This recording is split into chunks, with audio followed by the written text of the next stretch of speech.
எல்லாமே இன்னைக்கு இருக்கிற டெக்னாலஜில நான் இங்க இல்லாமே ஒரு ஆளை கொண்டு வர முடியும். நான் இங்க போயிருக்கவே வேணாம், என்ன மாதிரியே ஒரு ஆளை உருவாக்க முடியும். கிராபிக்ஸ்ல சிஜி ஆர்டிஸ்ட்லாம் அவ்வளவு பேர் இருக்காங்க. நீங்க 2.0 டீசர் பாத்தீங்களா காண்டே? நான் பார்க்கல sir. No no no this is காண்டே. நீங்க இதெல்லாம் பேசாதீங்க. நீங்க 2.0 டீசர் பாத்தீங்களா? பாத்தீங்களா சார்?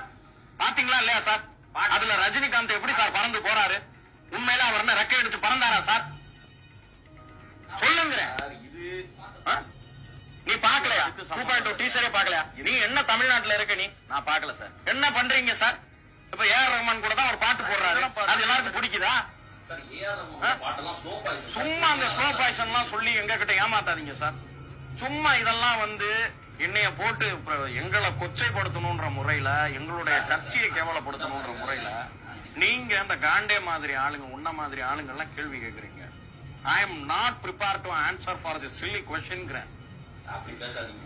நான் என்னைக்குமே என்னுடைய கேள்வி கேட்க வேண்டியது, என்னுடைய வேலை என்பது கேள்வி கேட்க வேண்டியது. நான் என்னுடைய வேலையை I am going to face the all consequences in the courtங்கிறேன். உன்னால என்ன பண்ண முடியும்?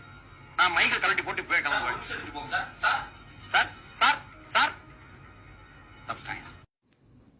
இன்னைக்கு உள்ள டெக்னாலஜி காலத்தில் எல்லாமே காட்டலாம். சரிங்களா? நரகம் சொருகம் இப்படி எல்லாமே கிராஃபிக்ஸ் பண்ணி காட்டலாம். இப்போ கல்கி அவதாரம் எப்படி வருவாங்க அப்படின்ற ஒரு விஷயத்தை காட்டலாம். அப்படியாப்பட்ட ஒரு உலகத்தில் தான் இருக்கும். இதுதான் கலியுக் காலம். அப்போ இந்த காலம் தான் பொருத்தமாக இருக்கும். எத்தனையோ காலங்களில் பார்க்காத ஒரு விஷயத்தை கற்பனை கூட, அந்த கற்பனையில் மனிதன் பண்ணும்போது கூட இது எப்பவுமே நடக்காது. இருந்தாலும் ஒரு கற்பனை உலகத்தில் மாயம் மந்திர மாதிரி காமிச்சிட்டு இருந்ததெல்லாம் இன்றைக்கி நம்ம உலகம் எல்லாம் இங்கே நின்றுக்கிட்டு உலகத்தில் உள்ளவங்கள்ட்ட பேசலாம். இது எவ்வளோ விஷயங்கள் உங்களுக்கு தெரியாதது இல்லை. ஆனால் இந்த காலத்தை கொஞ்சம் யோசிக்கணும். அதுக்காக தான் இந்த இது. அப்படி இருந்து கூட இன்னி வரைக்கும் இந்த கேள்விக்கு யாராலும் பதில் சொல்ல முடியல. எத்திக்ஸுங்க ஒரு கேள்வி கேட்பாங்க. எல்லாமே இறைவன் படைத்தான், எதுவும் படைப்பின்றி எதுவும் நடக்காது, இதெல்லாம் நடக்குதுன்னா ஒரு இறைவன்ற ஒருத்தன் தான் படைக்காதனால தான் நடந்துச்சு அப்படின்னு சொன்னால் கூட அவங்க கேட்பாங்க, அந்த இறைவனை படைத்தது யார்? அப்புறம் இன்னொரு கேள்வியும் கேட்பாங்க, பார்க்காத இறைவனை ஏன் நாங்கள் நம்பணும், நாங்களாம் பார்க்கவே இல்லையே அப்படின்னு. அப்போ இயற்கை ஒரு பவர், அதை மட்டும் ஏற்றுக்குவாங்க ஓரளவுக்கு. ஏன்னா தெரியும் இதுக்கு நம்மளுக்கு மேலே ஏதோ ஒன்று இருக்குன்னு ஒரு பவர். ஆனால் அந்த பவரை படைத்தது யார் அப்படின்னு கேள்வி வரும்போது பதில் இருக்காது. அப்போ அந்த பதில் இல்லை என்பது தான் நான் சொல்கிறேன். அந்த இல்லை என்ற ஒன்று இருக்குல்ல, இது இல்லை, இந்த பதிலே இல்லை அப்படின்ற ஒரு இல்லை என்ற ஒன்று தான் இறைவன் அப்படின்ற ஒரு விஷயத்தை நான் சொல்கிறேன். அப்போ இருக்கக்கூடியது என்னன்னா, நான் இருக்கிறதுனால இது எல்லாமே இருக்குது, நான் இல்லைன்னா எதுவுமே இல்லை. அப்போ நான் இருக்கிறேன்னா நான் எப்படி இருக்கேன்? எங்கள் அம்மா அப்பா மூலமாக இருக்கேன். எங்கள் அம்மா அப்பா எப்படி வந்தாங்க? அவங்க அம்மா அப்பா மூலமாக. இப்படி பின்னோக்கி நம்ம போய் பார்த்தோன்னா எங்கேயாவது ஒரு மூலம் வரும், பேசிக் வரும். அப்போ அங்கேருந்து வர அத்தனையும் மொத்த பிரபஞ்சம் கனெக்டில் இருக்குது. மொத்த பிரபஞ்சம் கனெக்டில் இருக்குதுன்னா அப்போ அங்கே எங்கேருந்து ஆரம்பிச்சதோ அவங்கள நான் மாம் டேடு அப்படின்னு சொல்கிறேன். அவங்களுக்குள்ளே இருக்கிற அந்த 4 சக்தி, ஒன்று தள்ளக்கூடிய சக்தி, ஒன்று அணைக்கக்கூடிய சக்தி, அதாவது ஓடுற வண்டி ஒரு பிரேக், அப்படி 2 சக்தி தான் இந்த பிரபஞ்சத்தை நடத்திக்கிட்டு இருக்குது. அது எனக்குள்ளே அது இருக்குது. அவங்க அந்த மாம் டேடு சொல்கிறேன். அதுதான் தொடர்ந்து வீடியோவில் நான் நிறையா விஷயம் நான் காமிக்கிறேன். அப்போ இல்லை என்ற இறைவன் அவங்க இல்லைன்னு சொல்கிறாங்களே எத்திக்ஸுங்க, அது உண்மை தான். அப்போ அவங்க இந்த கேள்வி நான் வைக்கிறேன் அவங்களுக்கு. சரி, நீங்கள் இருக்கிறீங்கன்னா நீங்கள் யாருனால இருக்கீங்க? எங்கள் அம்மா அப்பா என்னை கொண்டு வந்தாங்க. உங்கள் அம்மா அப்பா அப்படின்னு போனீங்கன்னா அங்கே மூலம் பேசிக் வரல, அவங்க இருக்கிறாங்களா? அவங்களுக்காக நீங்கள், அவங்க என்ன சொல்கிறாங்கன்னா, இல்லை என்ற இறைவனுக்கு நான் மன்னிப்பு கேட்க வந்தேன். நீங்கள் மன்னிப்பு கேட்டுங்க, முடிஞ்சு போச்சு. மன்னிப்பு கேட்கறதுல உங்களுக்கு என்ன கஷ்டம்? ஏன் மன்னிப்பு கேட்கணுன்னா அதுக்கான காரணம் இருக்குது. இப்போ பல காரணங்கள் இருந்தாலும் அது அவங்க மாம் டேடு அவங்க இறைவன் பேச்சை கேட்கல, அதெல்லாம் அந்த கதையை விட்டுடுங்க. இல்லை என்ற இறைவனை கீழே தானே மாம் டேடுன்ற ஒரு விஷயத்தை அவங்க ஏற்றுக்கிறாங்களே. அப்போ மன்னிப்பு ஏன் கேட்கணும்னா, மனிதன் ஒவ்வொரு செகண்டும் உயிரை கொன்று வாழ்கிறான். இந்த உயிரை கொல்றதுக்கான அந்த காரணம் இருக்குல்ல, நம்ம ஒரு உயிரை மூச்சு இழுக்கும் போது எத்தனையோ உயிர்கள் நமக்குள்ளே போகும்போது சாகுது. சரிங்களா? உயிர் கொன்று உயிர் வாழ்கிறான் அப்படின்ற ஒரு விஷயம் வரும்போது அந்த உயிரை கொல்றதுக்காக நம்ம மன்னிப்பு கேட்டுக்கணும். அந்த இயற்கை கிட்ட கூட மன்னிப்பு கேட்டுங்களேன்.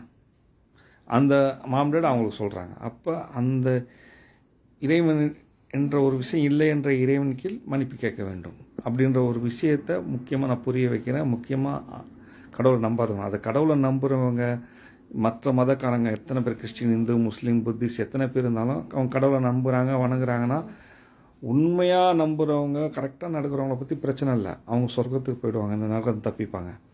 ஆனால் உள்ளுக்குள்ளே மனசில் வச்சுக்கிட்டு இதெல்லாம் போய் ஏதோ நம்ம ஃபார்மாலிட்டிக்காக பண்ணுறோம், இது இருந்துக்கிறது நல்லது தான், மதங்கள் ஒன்று இருக்கிறது நல்லது தான், மனிதன் நல்லதுக்காக தான் இருக்குது, இதையும் நம்ம ஃபாலோ பண்ணால் தான் ஒழுக்கமாக இருக்க முடியும் அப்படின்னு சும்மா பேருக்காக பண்ணிக்கிட்டு பாவங்கள் பண்ணிக்கிட்டு நம்பாமல் அவங்களாம் உங்களுக்குள்ளே இருக்கிற மாம்டேடு உங்களை பழி வாங்குவாங்க. நீங்கள் செய்கிற ஒவ்வொரு தப்பும், நீங்கள் எதை விதைக்கிறீங்களோ அது முளைக்கிற மாதிரி அவங்க உங்களுக்குள்ளேயே பழி வாங்குவாங்க. அவங்க எப்படி தண்டனை கொடுப்பாங்கன்னா படிநிலையாக கொடுப்பாங்க. அதாவது உங்களுடைய தப்பை பொறுத்து நீங்கள் எதை விதைக்கிறீங்களோ அது முளையிற மாதிரி அவங்க தண்டனை கொடுப்பாங்க. உங்களுக்கே உங்களை வாழ்கிற காலத்தில் கொடுக்கலாம், அல்லது உங்களுக்கு அப்புறம் உங்கள் பிள்ளைக்கு கொடுக்கலாம், இல்லை உங்கள் பேர பிள்ளைங்களுக்கு கொடுக்கலாம். அப்படி அவங்க கொடுப்பாங்க. அப்போ வந்து அவங்க செஞ்ச அப்போ இப்போ நான் ஒரு ஆளாக இருந்து நான் சொல்கிறேன்னு வச்சுங்களேன், அது எப்படி எனக்கு தண்டனை கிடைக்கும், நான் என்ன பண்ணேன் அப்படின்னா இல்லை. ஒரு த்ரோ லைஃப், அதாவது எங்கள் அப்பா அம்மா வீசினதை நான் ஃபாலோ பண்ணி வந்துட்டுருக்கேன். எனக்குள்ளே நான் ஒரு பந்து செஞ்சிட்ருக்கேன்னு வச்சுங்க. அவர் வீசின பந்துக்குள்ளே நான் இருக்கேன், நான் ஒரு பந்து வீசுறதுக்காக ஒரு பந்து ரெடி பண்ணிகிட்டு இருக்கேன் அப்படின்ற ஒரு கணக்கு தான் அது வரும். புரியுதுங்களா? இப்போ நான் வந்து ஒரு பிள்ளையை வந்து நான் வந்து இந்தியாவில் பெற்றேன், ரெண்டாவது பிள்ளை வந்து எனக்கு குவைத்தில் பிறந்தான். அப்போ நான் குவைத்துக்கு வந்து என் மனைவியை கூப்பிட்டு இதெல்லாம் ரெடி பண்ணனால தான் இங்கே பிறந்தான் அவன். அப்போ என்னுடைய அது வேலை இருக்குல்ல, அப்புறம் அவனை நான் படிக்க வைக்கிறேன், எல்லாம் பண்ணுறேன். அப்போ அவனுடைய வாழ்க்கையை நான் வழி வகுக்கிறேன்ல, அது என்னுடைய இதில். அதாவது இது எப்படின்னா ஒரு பிளேனில் போகிற மாதிரி தான். ஒரு பிளேனில் போயிட்டு இருக்கும்போது நம்ம பிளேனுக்குள்ளே டான்ஸ் ஆடலாம், எல்லாம் பண்ணலாம், என்ன வேணால் பண்ணிக்கலாம் உள்ளுக்குள்ளே, ஆனால் வெளியே குதிக்க முடியாது. அதுக்குள்ளே இருந்துட்டு பண்ணுற மாதிரி நம்ம அந்த ஒரு த்ரோ லைஃப்பில் நம்ம வாழ்ந்துட்டுருக்கோம். அப்போ அவங்க செய்கிற பாவம் நம்மளை ஃபாலோ பண்ணோம். அதை நல்லா ஞாபகம் வச்சுங்க. அதனால் நம்ம வந்து நம்ம பிள்ளைங்களுக்கு சொத்து கொடுக்குற மாதிரி பாவத்தை கொடுக்கக்கூடாது. சொத்து சேர்க்குறீங்களே அவங்க நல்லா இருக்கணும்னு, அதே மாதிரி இதுலேயும் கவனம் கொடுக்கணும். நம்ம பாவம் செஞ்சாலும் அவங்களுக்கு அது போகும் சேரும் அப்படின்ற ஒரு விஷயந்தான் நான் தொடர்ந்து ஆன்மீகத்தில் புரிய வைக்கிறேன். மேலும் அதை ப்ரூவ் பண்ணுறதுக்காக சில விஷயங்கள் அவங்க எப்படி வழி நடத்துகிறாங்க, எப்படி தன்னை நான் இருக்கேன்னு காமிக்கிறாங்க, இதெல்லாம் யதார்த்தமாக நடக்காது. அவங்க எல்லாரும் அறிவில் போய் பயணம் பண்ணுறாங்க. பல உயிர்கள் இருக்குல்ல, இப்போ பரிணாம மனிதன் ஏன் வளர்ச்சி அடையவில்லை, ஏன் மனிதனுக்கு அப்புறம்னா அவங்க எல்லாமும் ஒரு யானை கூட பரிணாம வளர்ச்சி யானையாக இருக்குது, மனுஷனாக இருக்கும். அப்படி எல்லாம் ஒவ்வொன்றும் ஒரு பரிணாமத்தில் வந்துட்டு அதோட இடத்துக்கு வந்த பிறகு அது எண்டிங் ஆகிடும். ஒரு மரம், இந்த மரம் இவ்வளோ உயரம் வளருதுன்னா அது ஒரு குறிப்பிட்ட அளவு வந்து நிற்கிற மாதிரி. இதுதான் நான் அந்த வீடியோவில் சில விஷயங்கள் புரிய வைக்கிறதுக்கு நான் பண்ணியிருக்கேன்.